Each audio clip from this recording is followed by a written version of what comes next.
మరి అది పునర్నూతన మా అన్నగారైనటువంటి ధర్మనందుల వారు ఓటం పడిన కారణము చేత పెద్దల సమక్షాన నిర్ణయించేటువంటి కట్టడికి తలవచ్చి మేము ఆరుగురుము కూడా కారణవ పాలైతుంది. మేము అన్నదమ్ముల 5 మంది, మా కలత అయినటువంటి ద్రౌపది.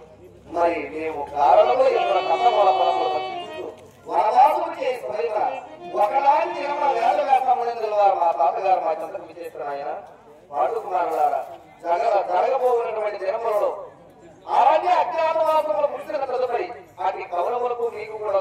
సంగ్రామం జరగవచ్చును.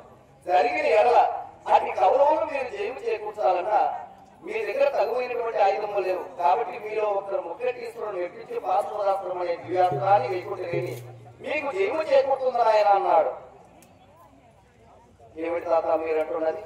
అంతటి ముఖ్యటీశ్వరుని ఒక్కసారి చూడాలని చెప్పి ఎన్నో యుగాల మధ్య తప చేస్తున్నటువంటి మునీశ్వరులు యోగీశ్వరులు ఉన్నవారు.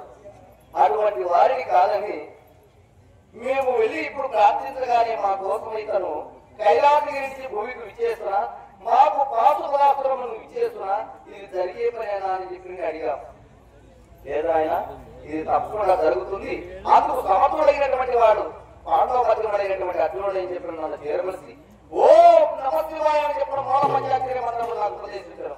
అతను ఆ తాతగారి దగ్గర దీవులలో ఉంది, అన్నగారి దగ్గర ఆజ్ఞలు గైకొని ఇంద్రకిరాజ పర్వతంపైకి ఎక్కి ఘోర తపమాచరించి ముఖ్యటీశ్వరుడి కైలాసగిరి నుంచి భూమికి రప్పించి అతనితో హోరాహోరిగా యుద్ధము చేసి ఆ ఈశ్వరునిపై జయము చేకూర్చుకొని అతని చేత పాశుపదాస్త్రం అనే దివ్యాస్త్రాన్ని తీసుకుంటుంది. అప్పుడు దేవేంద్రుల వారు నా చెంతకు విచ్చేస్తారు. ఆయన ఇంతటి అచిరకాలంలోని ముఖ్యటీశ్వరుని మెప్పించి పాశుపదాస్త్రాన్ని తీసుకున్నామంటే నీలాంటి బిడ్డల కన్నటువంటి నాకు తండ్రిగా నా జన్మ ధన్యమైనది. కాబట్టి నీ ఒకసారి దేవలోకానికి రానాయన అన్నాడు. పెద్దల మాట తండ్రి మాట పోయేకూడదు కనుక నాకు తండ్రితో సమానమైనటువంటి దేవేంద్రుల వారి మాట దుర్యోధనుడు గారించి అతని వెంట పుష్పగా విమానములు ఎక్కి మరి దేవలోకమునకు చేస్తుంది. దేవలోకమని నేను పాదము మోపగానే దేవేంద్రుడు నాకై ప్రత్యేకించి చేయించినటువంటి రత్న కిరీటం ఇచ్చిన ఆ శ్రమ పైన పెట్టి నేటి నుంచి నువ్వు కిరీటిని నామదేవులకు వెలుగుతావని అన్నాడు.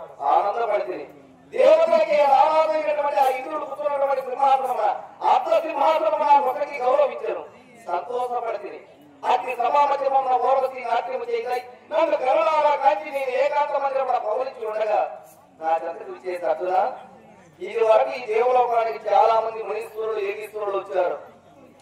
భూలోకమున పాండవ మధ్యమైనటువంటి అర్జునుడు చాలా అందగాడు, చాలా మగిటి గలవాడని చెప్పి నేను చెప్తూ ఉంటే విన్నాను. నిన్ను కరుణాగా కాల్చారు. కాబట్టి నీలాంటి అందగానితో నీలాంటి వీరునితో ఒక్క గడి అయినా సరే పొందు చేయలేనటువంటి ఆడజన్మ నాది ఒక ఆడజన్మ. నీతో ఎలాగైనా నేను పొందు చేయాలి అన్నది.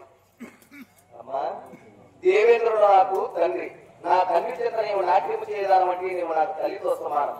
తల్లి బిడ్డల పొంది ఎక్కడైనా కలదమ్మా అన్నారు. ఇసువాడ జరామరణ పీడితులైనటువంటి మీరు మానవ లోకానికి ఈ వాయువర్తలకు తావున్నది. జరామరణాలను గెలిచినటువంటి దేవతల తండ్రి బిడ్డలు ఇక్కడ వాయువర్తలకు తావులేదు, కూడుకోవచ్చున్నది. అమ్మ, జరామరణ పీడితమైనటువంటి శరీరం చేత చేస్తున్నాను కాబట్టి నాకు వాయువర్తలకు తావున్నది. నీవు ఎంత మాత్రం చెప్పినా నీవు నాకు తల్లివి, నీకు నేను బిడ్డనని చెప్పిన ఆ మాట కాదని చెప్పిన పక్కకు తోయిపూచినటువంటి కారణము చేత నాపై కోపగించినటువంటిది. ఓ అర్జున, ఏ అందము చూసినా ఆకర్షించిందో, ఏ మగతము చూసుకొని ఇంతని విరవీగుతున్నావో అతి మగతనమే హీనమైపోయి మరి కళాహీనమైపోయి ఆడంగుల మధ్య లజ్జావిక్తులమై నవంశుడై ఇంకా సత్యవితులుగా కానీ చెప్పిన నాకు శాపం వస్తుంది. కోరి వచ్చి అయినటువంటి ఆడదాన్ని ఏలుకోనటువంటి మగవాడు నీవు మగవాడమేనా? కాబట్టి నేటి నుంచి నీవు నపుంసకుడు అయిపోని చెప్పినాను అన్నది. అప్పుడు నేను ఒక మూల కూర్చొని బాధపడుతుండగా దేవేంద్రుల వారు నా చెంతకు విచ్చేస్తాను. ఆయన నీ నిశ్చలమైనటువంటి మనసుకు, నీ దృఢ దీక్షకు నేను మెచ్చాను. ఈ శాపాన్ని కూడా నీకు వరంగా ఇస్తున్నాను. రాబోతున్నటువంటిది అజ్ఞాతవాసము. అజ్ఞాతవాస సమయంలో ఓడినటువంటి వారు మీరు అందరూ కూడా